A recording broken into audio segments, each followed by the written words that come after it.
His blade was older than memory, forged in fire and quenched in salt water, and it did not belong in a place like this.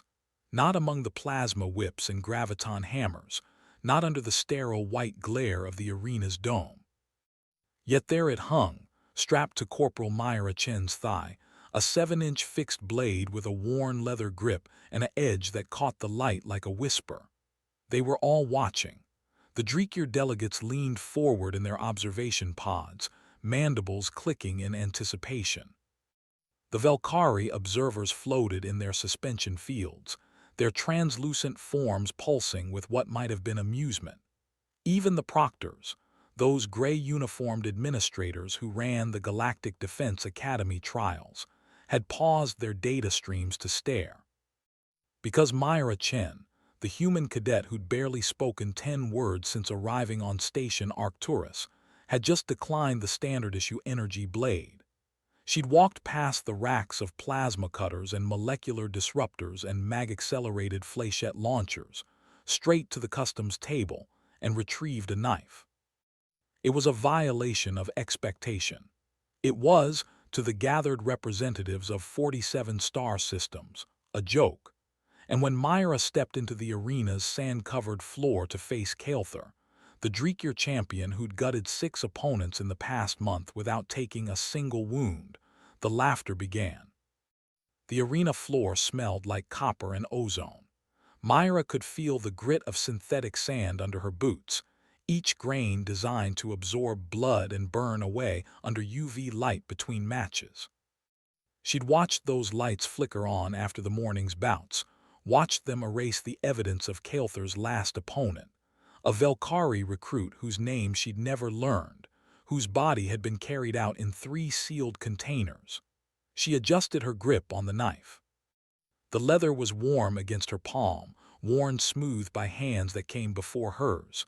Her grandfather's hands, her father's, now hers. Human. Kael'Thor's voice boomed across the arena, amplified by the translation nodes embedded in the dome's ceiling.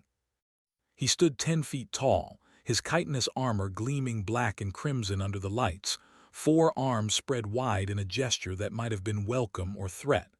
You insult this trial with that toy. The observation pods erupted in a sound that transcended species, a universal derision that needed no translation. Mira didn't look up. She'd learned, in her 22 years on Earth and 6 months in space, that looking up only invited more attention. She kept her eyes on Kael'Thor's lower left hand, where his primary talon flexed and retracted, a nervous tick he probably didn't know he had. The rules permit any weapon the cadet can carry unaided, Proctor Ven announced from her podium. The Valkyrie's voice was like wind through crystal, beautiful and cold. The human has made her choice. Then we waste everyone's time. Kael'Thor drew his main weapon, a plasma whip that uncoiled from his upper right arm like a living thing, crackling with purple energy. I will make it quick. Mira said nothing. Words had never been her strength. Her father used to say she kept her conversations in her hands, in the things she built and fixed and carved. He taught her to sharpen this blade on a whetstone in their garage in Oregon, taught her the angle and the pressure and the patience it took to put an edge on carbon steel. He taught her that the blade wasn't the weapon. The person holding it was. The starting tone sounded, a single pure note that hung in the air for 3 seconds, then silence. Then Kael'Thor lunged.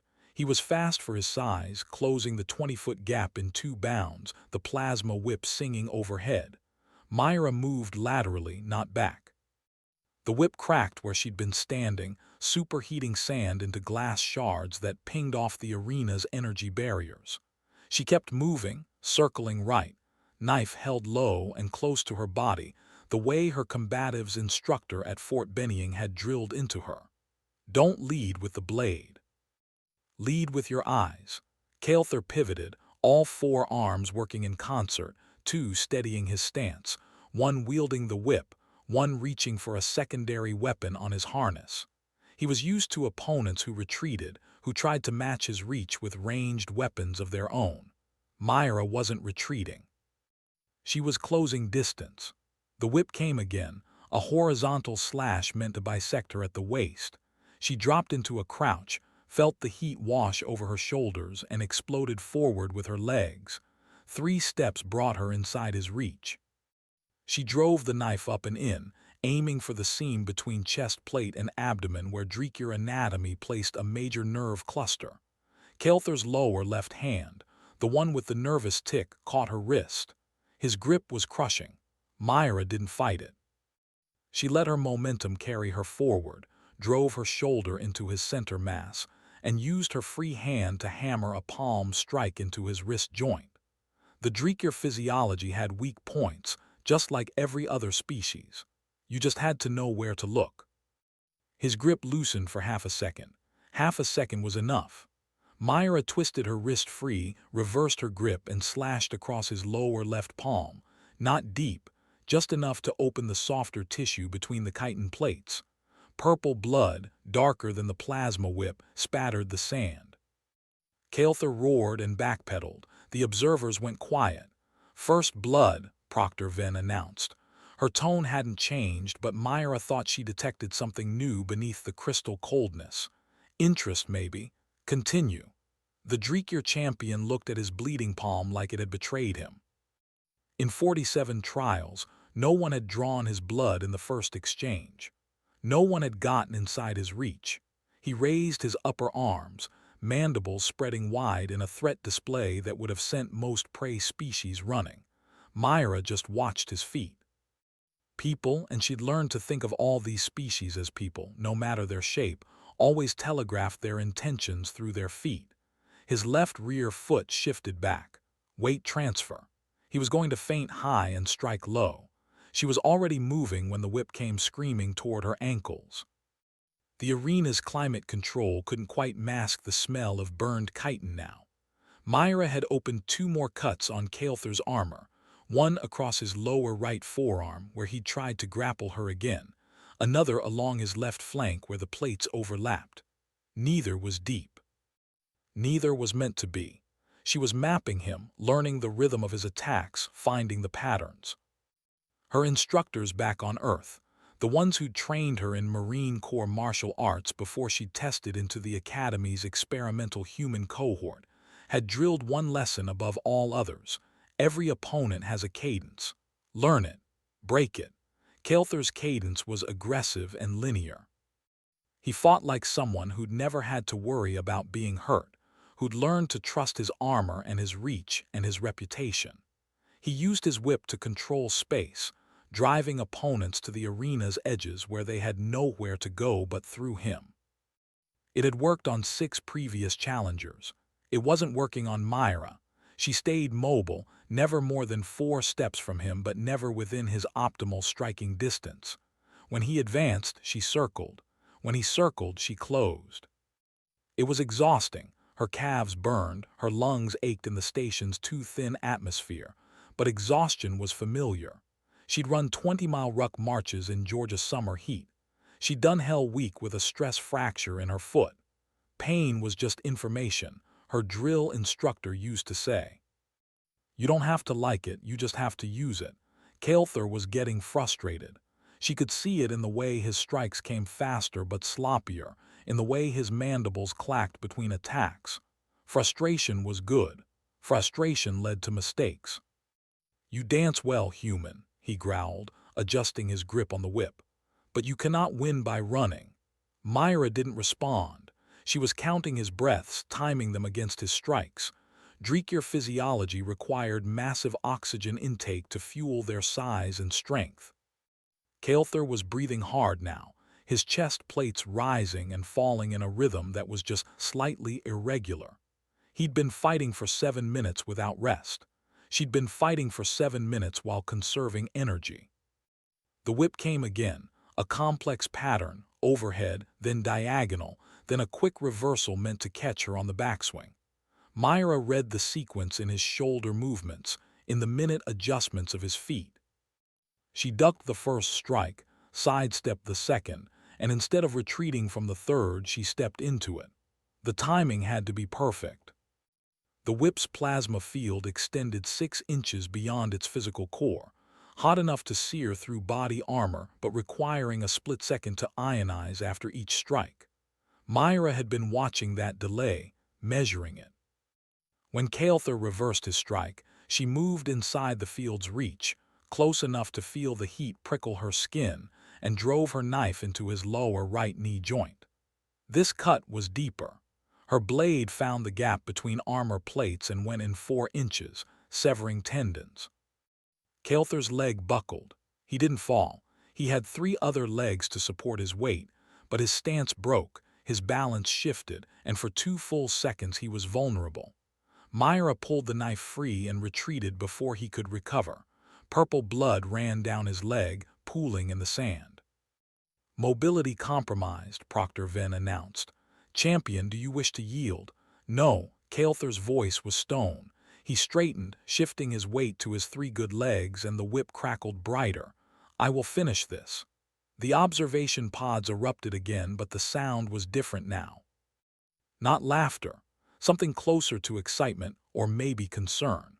The Draekir delegates were standing, their mandibles clacking in urgent conversation. In the Velkari suspension fields, patterns of light flashed in sequences that Mira had learned to recognize as their equivalent of shouting. She ignored all of it. Her whole world had narrowed to this circle of sand, to the bleeding champion in front of her, to the knife in her hand that felt heavier with each passing second. Not physically heavy, the blade weighed less than a pound, but heavy with the weight of all the eyes watching, all the expectations riding on this moment. The human cohort at the Academy was an experiment.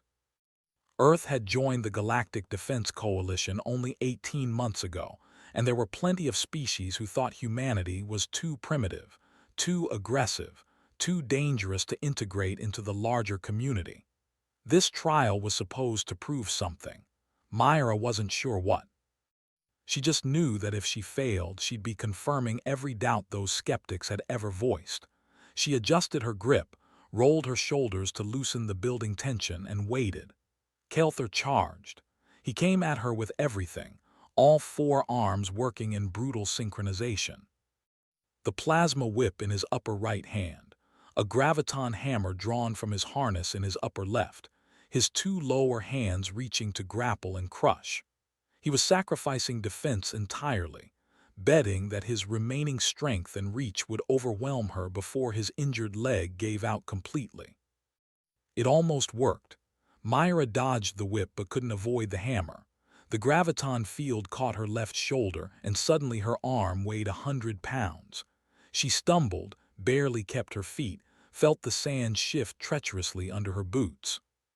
Kael'Thor pressed, using his mass to drive her toward the arena's edge where the energy barrier hummed with lethal voltage. She had maybe 5 seconds before her back hit that barrier. 5 seconds to turn this around. The knife felt impossibly small in her hand, a child's toy against weapons that could bend space and matter. But her father's voice was there, steady as stone in her memory.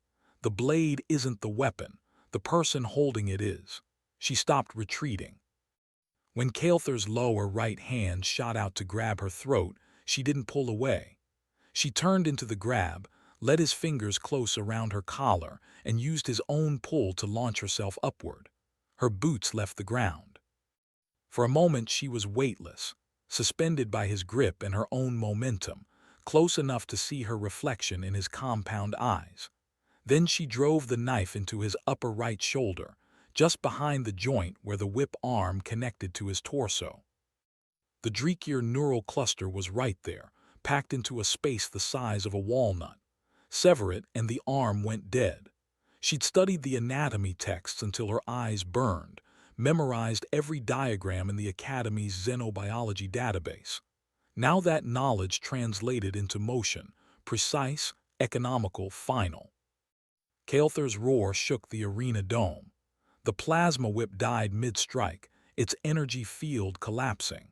His upper right arm hung useless, and his grip on her collar loosened enough that she could twist free. She landed in a crouch, the graviton hammer's field still weighing down her left side, and immediately rolled away from his reaching lower hands. The champion was fighting with 6 limbs now instead of 8. His injured leg trembled with each step. Blood ran freely from 4 wounds, leaving dark trails in the sand. But he wasn't done. Draekir were warriors before they were anything else, raised in a culture that valued honor in combat above survival itself. He would keep fighting until he physically couldn't anymore. Mira understood that. She'd been raised in a different warrior culture, one that valued different things, but the core was the same. You didn't quit. You found a way. She shifted her knife to her right hand. Her left arm was still mostly useless under the graviton field's weight and began to circle again. Slower now, because her legs were shaking from exhaustion, and there were bright spots dancing at the edges of her vision. The station's thin atmosphere wasn't designed for extended high-intensity combat, especially not for a species that had evolved at sea level on Earth. "You fight well," Kael'Thor said, his voice strained but steady. He dropped the graviton hammer, unable to wield it effectively with 3 working arms. For a prey species. It was the first thing he'd said that sounded like respect instead of mockery. Mira nodded once, saving her breath. They came together again, and this time there was no flash or spectacle. Just 2 fighters, both injured, both exhausted, both too stubborn to stop. Kael'Thor used his mass and his remaining arms to try to pin her. Mira used her speed and her size, small enough to slip through gaps in his guard, to open another cut across his left flank, then another on his lower left thigh. The cuts weren't elegant anymore. They were survival, pure and simple. Each one bought her a few more seconds, a little more space, another breath. The observation pods had gone completely silent now. Proctor Venn stood at her podium, her crystalline form utterly still. Even the arena's climate control seemed to hold its breath, the usual hum of ventilation fans absent or unnoticed. Mira's vision was tunneling. She could taste blood in her mouth. She'd bitten her tongue at some point, couldn't remember when. Her left arm was a dead weight, the graviton field's effects deepening now that the hammer was still active on the arena floor. She had maybe 2 minutes before shock or exhaustion dropped her where she stood. Kael'Thor had less than that. His injured leg had stopped supporting his weight entirely, forcing him to balance on 3 legs in a stance that left him slow and predictable. His breathing was a labored wheeze, each inhale a visible effort. They both knew how this was going to end. The only question was who ran out of time first. The knife was slick with purple blood now, the leather grip barely maintaining purchase in Mira's sweat-dampened hand. She'd lost track of how many cuts she'd opened on Kael'Thor, 6, 8.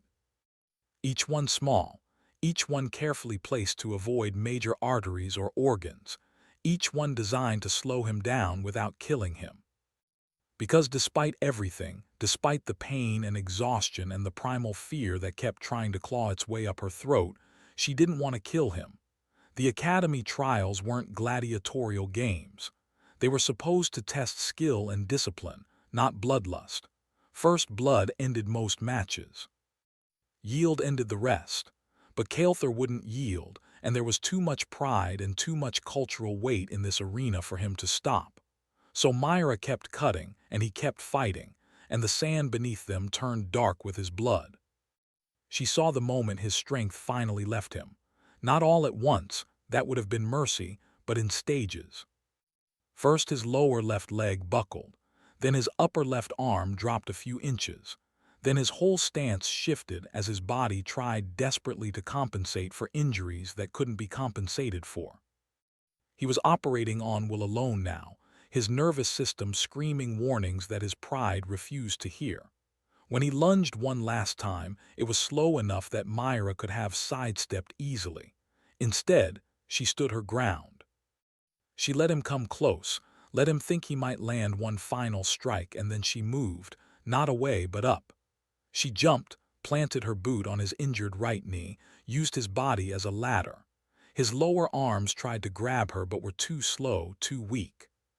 She caught his chest plate with her right hand, found purchase, and pulled herself up until they were face to face, her nose inches from his mandibles.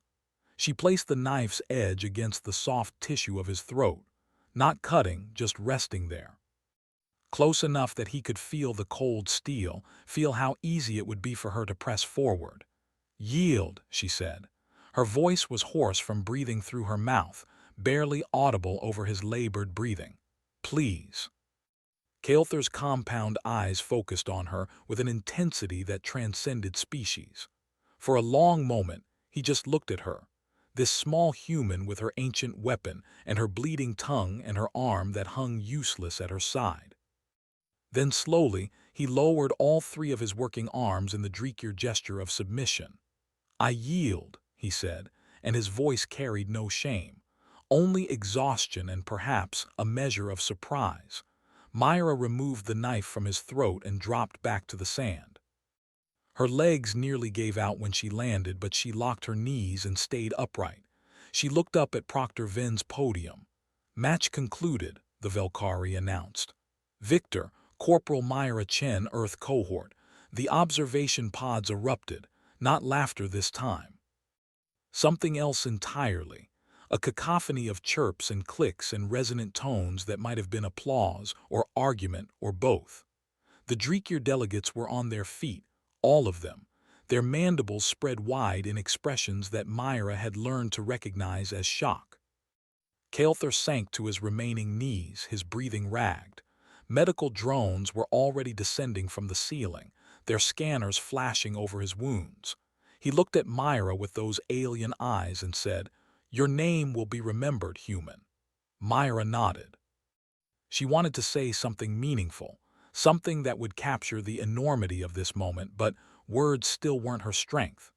So she just cleaned her blade on a piece of cloth from her belt, sheathed it, and waited for the medical drones to check her over. The graviton field released when someone finally deactivated the hammer. Sensation flooded back into her left arm in a wave of pins and needles that made her bite down on a gasp. A drone scanned her shoulder, bruised but not broken, and sprayed something cool over the injury. She was aware of people moving in the observation pods, of conversations in languages she didn't understand, of her name being spoken in tones that ranged from disbelief to admiration to what might have been fear. None of it felt real. The only real thing was the knife at her hip and the sand under her boots and the taste of blood on her tongue. "Corporal Chen." Proctor Vin's voice cut through the noise. The Valkyrie had descended from her podium, her translucent form gliding across the arena floor. A word. Mira straightened despite her exhaustion, fell into parade rest out of habit. Vin stopped a few feet away, her crystalline features unreadable. "You fought with restraint," the proctor said. "You could have killed Champion Kael'Thor at least 3 times. You chose not to." It wasn't a question, but Mira answered anyway. "The trial is to test skill, ma'am, not killing." Many would disagree. Many would say that showing mercy is showing weakness. Vin tilted her head, a gesture that looked almost curious. "Do you believe yourself weak, Corporal?" "No, ma'am." "Neither do I." Vin gestured to the observation pods, where the debates were still raging. "Neither, I suspect, will they. You have done something tonight that few accomplish. You have changed minds. That is rarer than victory." She glided away before Mira could respond, leaving her alone in the center of the arena with the medical drones and the cooling sand and the weight of what she'd just done settling slowly onto her shoulders. It would be hours before she understood the full implications. Before she learned that the Draekir delegation had formally requested her inclusion in an advanced combat exchange program. Before she found out that 3 other species had withdrawn their objections to humanity's integration into the Defense Coalition. Before she became, whether she wanted it or not, a symbol. For now she was just tired. And when they finally cleared her to leave the arena, she walked out past the observation pods and the chattering crowds and the news drones recording everything, walked back to her quarters with her ancient knife at her hip, and slept for 14 hours straight. 3 days later, Mira stood in the Academy's memorial garden with her knife in her hands, and her dress uniform feeling too tight across her shoulders. The garden was one of the few places on Station Arcturus that felt alive. Real plants shipped from member worlds. Soil and water and sunlight filtered through the dome's adjustable panels. She'd come here sometimes when the station's metal corridors got too claustrophobic, when the weight of being humanity's representative felt too heavy. Today she wasn't alone. Kael'Thor approached slowly, his gait uneven but steady. The medical drones had repaired most of the damage, regenerated tendons, sealed wounds, reset neural pathways, but some injuries took longer to heal. He would walk with a slight limp for another few weeks, the medics said. A reminder, Corporal Chen. He inclined his head in the gesture she'd learned was Draekir greeting between equals, not superior to subordinate, equals. Champion Kael'Thor. She returned the gesture, careful to match the angle. They stood together in uncomfortable silence for a moment, surrounded by plants that neither of them recognized. Then Kael'Thor extended his lower right hand, the one with the nervous tick palm up. In it lay something wrapped in dark cloth. A gift, he said, from my people to yours. Mira took the bundle carefully, unwrapped it. Inside was a whetstone, but unlike any she'd ever seen. It was dark as obsidian, shot through with veins of something that gleamed like starlight. The surface was perfectly flat, worn smooth by use. This stone has sharpened blades for 600 years, Kael'Thor said. It has maintained the weapons of champions and warriors, of those who understood that steel is not primitive, it is eternal. Mira looked up at him, genuinely surprised. I can't accept this. It's too. You already have. He closed her fingers around the stone with one massive hand. You showed me something in that arena, human. You showed me that size is not strength, that ancient tools in skilled hands are more dangerous than any modern weapon, that restraint is its own form of power. He paused, his mandibles clicking softly. My people value these lessons. We had forgotten them. She held the whetstone like it might break, feeling the weight of history in her palm. Thank you. No, Kael'Thor's voice was firm. Thank you for the lesson, for the mercy. He gestured to his leg. For the limp that will remind me, every day, that I am not invincible. He left after that, limping through the garden path toward the transport hub. Mira watched him go, then sat down on a bench near a cluster of earth plants, lavender and rosemary, somehow surviving in this artificial environment. She set the whetstone on the bench beside her and drew her knife. The blade was clean. She'd cleaned it 3 times in 3 days, unable to stop herself, but not sharp. The arena bout had taken its edge. She placed the stone on her thigh, angled the blade, and began the familiar motion. Draw, lift, draw, lift. The rhythm of it was meditative, grounding. The whisper of steel on stone. She thought about her father, about the garage in Oregon where he'd taught her this exact motion. He died 2 years before Earth made first contact, never got to see humanity reach the stars, never knew his daughter would carry his lessons to an alien arena. But she felt him here, in the weight of the blade and the patience required to maintain it. Corporal Chen. She looked up. A human cadet she didn't recognize, young, maybe 19, with the nervous eagerness of someone fresh to the station, stood at the edge of the path. Male, tall, with a name patch that read Morrison. Yeah, I wanted to say congratulations, on the trial. He shifted his weight awkwardly. Everyone's talking about it, about you. Mira nodded slowly, returning her attention to the blade. Draw, lift, draw, lift. Morrison didn't leave. Can I ask you something? Sure. Why a knife? I mean, they gave you access to the whole armory. You could have picked anything. She paused mid-stroke, considered the question. My dad gave me this blade when I was 16. He said it was important to have something that didn't need batteries or fusion cores or technical support. Something that worked because you made it work. Makes sense, I guess. Morrison hesitated, but you knew they'd laugh. Everyone told you they'd laugh. They did laugh. Myra resumed sharpening. Doesn't make them right. What if you'd lost? Then I'd have lost with my blade instead of someone else's. She looked up at him, held his gaze. There's honor in that too. Morrison nodded slowly, processing. Then, after a moment, could you teach me how to use a knife like that? Myra studied him, saw the genuine interest, the desire to learn something real. She thought about the whetstone in her hand, about Kael'Thor's gift and the lesson he said she'd taught him, about the possibility that maybe, just maybe, she could pass something forward the way her father had passed it to her. Yeah, she said, I can teach you. But first you need your own blade.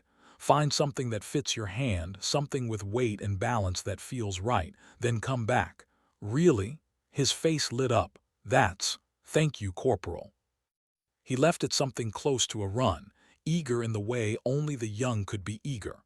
Myra watched him go, then returned to her maintenance. The edge was coming back now, that hair-thin line where metal met nothing. It would be sharp again soon, ready for whatever came next. Because there would be something next. There always was. The Academy trials were just the beginning, a single test in a long chain of tests that would define how humanity integrated into the larger galactic community. She'd carry her blade through all of them, would maintain it and use it and teach others to understand why something ancient could be more valuable than something new. The sun, or rather, the dome's artificial sun, shifted through its afternoon cycle, throwing long shadows across the garden. Myra finished sharpening, cleaned the blade one more time, sheathed it. She picked up the whetstone, turned it over in her hands, watched the starlight veins catch the light. Her comm chimed. A message from Proctor Venn. Report to Briefing Room 7 at 800 tomorrow. New assignment. She acknowledged the message, stood, and walked back toward her quarters through corridors that didn't feel quite so metal and strange anymore. The knife hung at her hip where it belonged, and the whetstone rode in her pocket, and somewhere in the observation archives. A recording existed of a human cadet with a primitive weapon who changed the way 47 species thought about Earth and its people. But that was for historians to worry about. Mira Chen had maintenance to do, training to plan, and a new cadet to teach. The blade wasn't the weapon. The person holding it was. And she had a lot more people to teach that lesson to before she was done. Behind her in the memorial garden, the lavender swayed in the recycled air, and if you looked closely, if you really paid attention, you could see where a few drops of purple blood still stained the sand she'd tracked in from the arena. They'd turn to glass under the UV lights eventually, become part of the station's foundation. Permanent, eternal, just like steel.